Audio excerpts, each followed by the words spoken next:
Last year నా vision బోర్డ్‌లో ఇండిపెండెంట్‌గా ఉండాలని చెప్పి రాసుకుంటే, ఫైనల్లీ నేను డాన్స్ క్లాస్ ఓపెన్ చేసిన.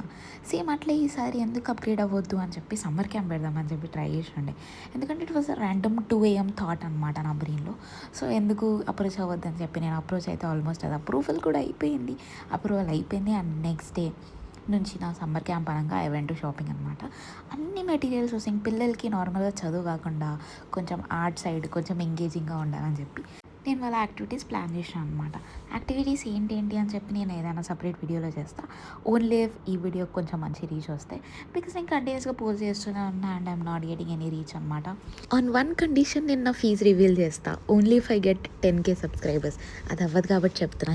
ఓవరాల్‌గా మెటీరియల్స్‌కి 15% ఆఫ్ మై ఫీజ్ పోయింది అంతే. అండ్ ప్లీజ్ చెప్పడం మర్చిపోయినా ఇట్స్ జస్ట్ క్రాఫ్ట్స్ అనమాట. కాచిగూడ పోయే సైడ్లో ఉంటుంది అండ్ ఎవ్రీథింగ్. ఒకవేళ మీరు ఆర్ట్ లవర్ అయితే మాత్రం ప్రతిదీ దొరుకుతుంది, ఎవ్రీథింగ్. అండ్ నేను ఇంటికి వచ్చేసరికి నైకా పార్సల్ నా కోసం వెయిట్ చేస్తుండే ఈగర్గా. సో వచ్చి అది ఓపెన్ చేసుకున్నా. నేను నా ఫీజు ఏంటో చెప్పను బికాజ్ మీరు కుళ్ళుకుంటారు. Bye guys.